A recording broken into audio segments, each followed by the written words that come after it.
Hello everyone. Today I am going to discuss about concept of energy and co-energy in electromechanical system. It is very important to understand how electrical energy is converted to mechanical energy or mechanical to electrical energy. We have seen in last few classes that to convert electrical to mechanical or mechanical to electrical energy, magnetic system is very important. This concept of energy and co-energy will help us to understand how the field energy is associated to convert these energies and how this energy and co-energy will help in finding the electrical and mechanical parameters of electromechanical systems. So let's start.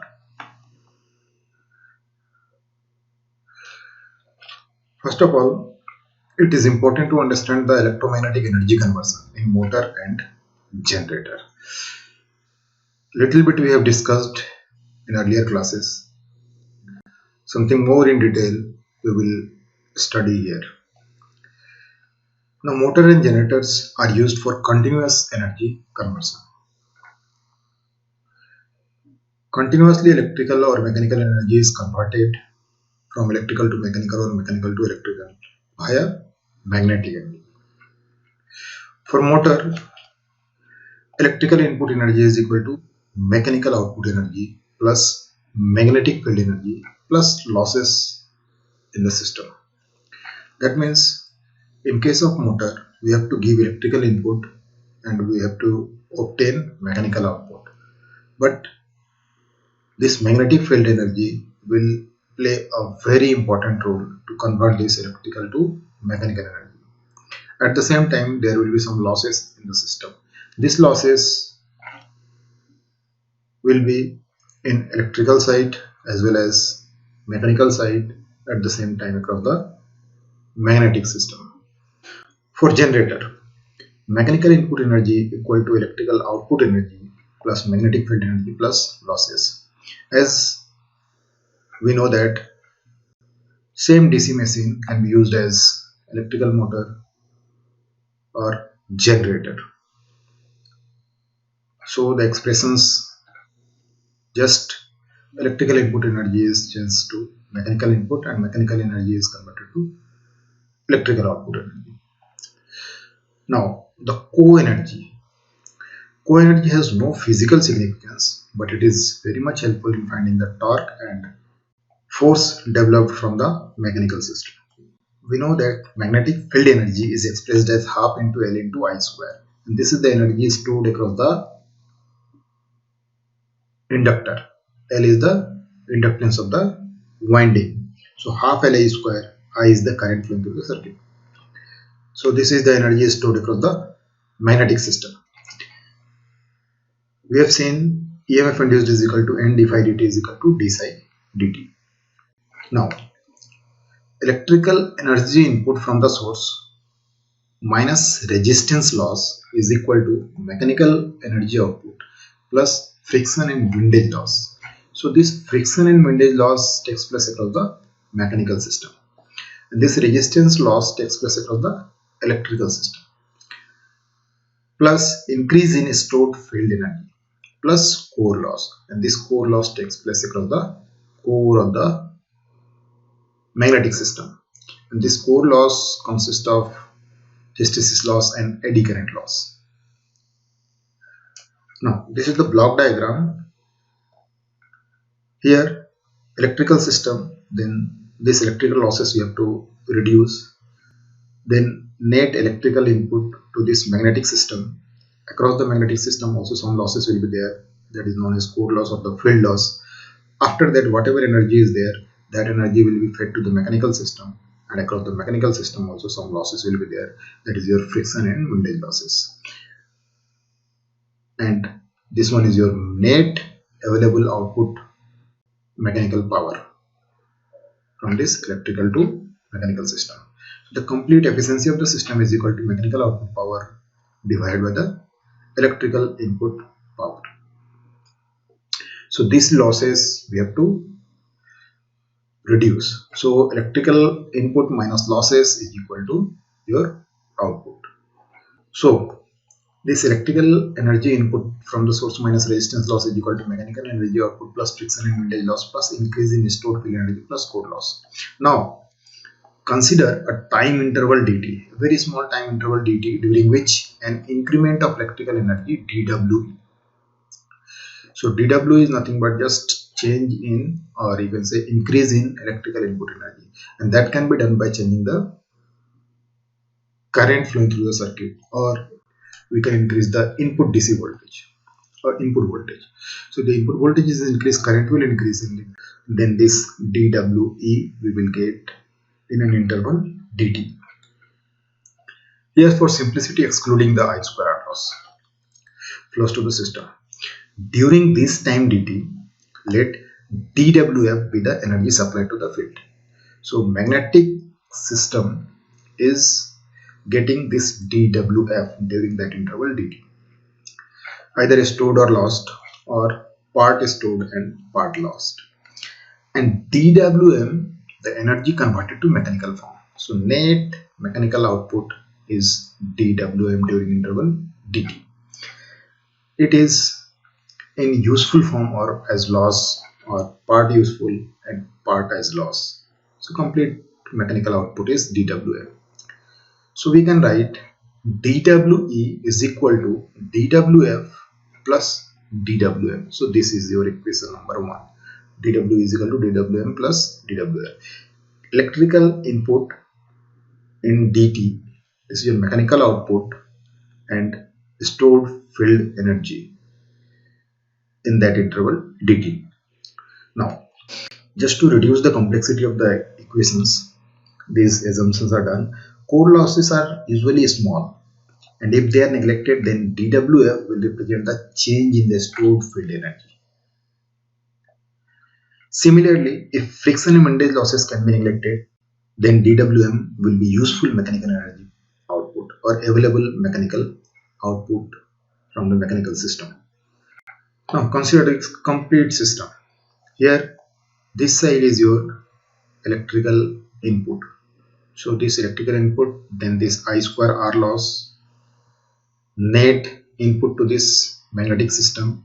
This is the number of turns are owned on a magnetic system to develop this flux phi.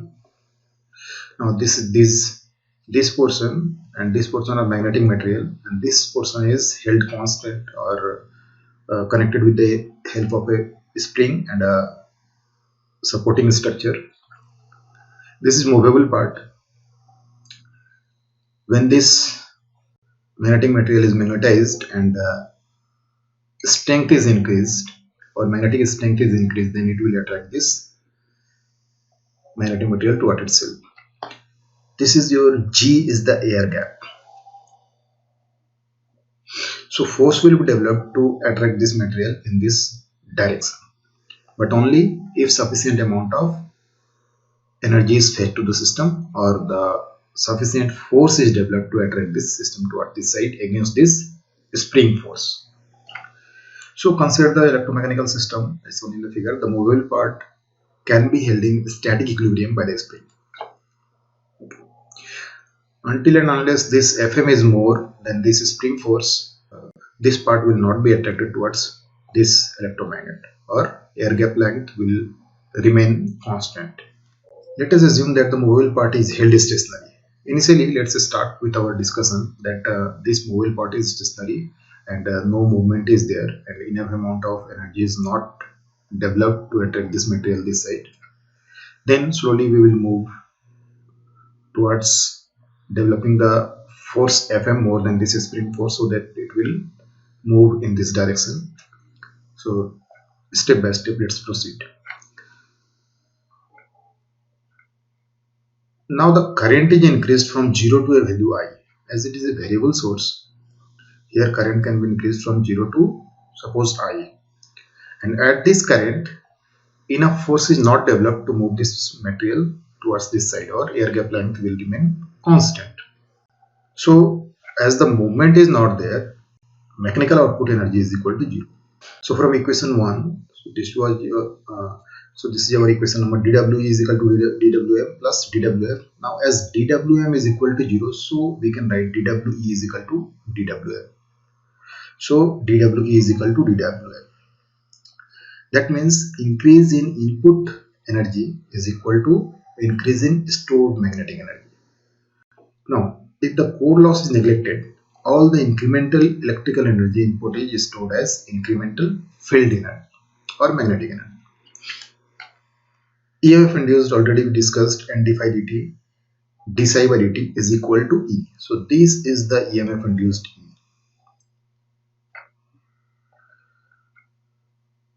Now increase in input electrical energy is equal to dWe, that is equal to E into I into dt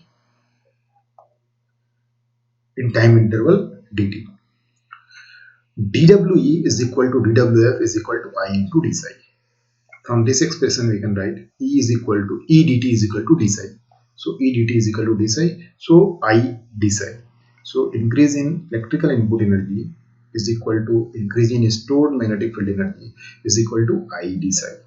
Question number 4. The relationship between coil flux linkage psi and the current I for a particular air gap length is shown in figure. So along y-axis, this axis is your psi flux linked with the coil, and this is your current flowing through the circuit I. So I versus psi, this graph is, so current characteristics is like this. So I d psi is this one, this is your I d psi. The incremental field energy dWf is shown as cross hatched area in this figure. So this is your I into d psi. So this portion is d psi and this one is the current during that interval dt I. So I into d psi is equal to increase in field energy, and this is known as energy of the magnetic system. So Wf is equal to 0 to psi I d psi. So complete field energy can be obtained as 0 to psi I d psi. This is equation number 5. So when the flux linkage is increased from 0 to psi, the energy stored in the field is Wf is equal to 0 to psi I d psi. Very important expression. We will use this one to understand the co-energy part of the system. Other useful expression can also be derived from the field energy of the magnetic system. Let Hc is the magnetic intensity in the core. You can say this is the core and the magnetic intensity or the magnetic field intensity is Hc.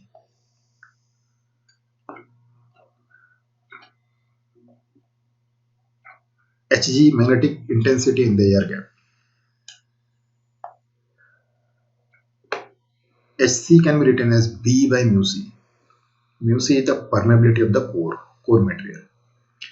Mu 0 is the permeability of the air gap. Lc length of the magnetic core material. Lg length of the air gap. Then ampere turn is equal to HClc plus HgLg. Also psi is equal to n phi is equal to n into a into b, because b is equal to nothing but flux per unit area. This is the magnetic flux density. So b is equal to phi by a, so phi is equal to ab, where a is the cross sectional area of the flux path, b is the flux density, assumed same throughout. From equation number 5 we can write Wf is equal to HClc plus HgLg by n Na dB. So this is your equation number 5. 0 to psi I d psi. Just in place of I we have to write this one. So I we are getting from here HClc plus HgLg by n. So that is written here. So n will cancel out. Ultimately you will get HClc plus HgLg a dB. Now Hc is equal to B by mu c. Hg is equal to B by mu 0. Substitute these values. Now one thing can be noted here, that permeability of the core is very higher than permeability of the air gap. So this portion is very low and can be neglected. So ultimately we will get Wf is equal to integration b by mu 0 lg a db is equal to b square by 2 mu 0 multiplied by volume of the air gap. It is nothing but lg into a. So you can see here, this is your lg and area of cross section is a. So the volume of the air gap, you can say this is nothing but lg into a. Just for simplicity, we have ignored this portion, but you can consider for better designing of the magnetic system. For a particular value of the air gap length, the energy stored in the field is represented by the area A. So this is the energy just now we have discussed. So this I versus psi, psi is your along y-axis, this is your current. So I versus psi, this is the energy stored in the magnetic field. Now this one is this I versus I axis, this area is known as co-energy of the magnetic system. So the energy stored in the field is represented by the area A between the psi axis and the I characteristics. So between psi axis and I characteristics is your energy. The area B between the I axis and the I characteristics is known as the co-energy. So this is your co-energy, and this can be defined as WF F dash is equal to 0 to psi di, and WF is equal to 0 to psi I d psi. So here it is 0 to psi I d psi WF, and here it is 0 to psi di along current axis we are taking, and here energy is along psi axis. Now one thing can be observed from here, that for a linear system it is not linear, it is non-linear. So for linear system the graph will be like this, and this can be seen here. Here you can see, as the along y-axis it is your psi, along x-axis it is your current. Now when the air gap length is increased, then the characteristics become linear, but when the air gap length is reduced, then it will become like this, non-linear characteristics will get. So for linear system energy is equal to co-energy, but for non-linear system this co-energy part will be more than this energy area. So for non-linear characteristics, WF dash is greater than WF. So today we have discussed just in brief about the concept of energy and co-energy. Here we have seen that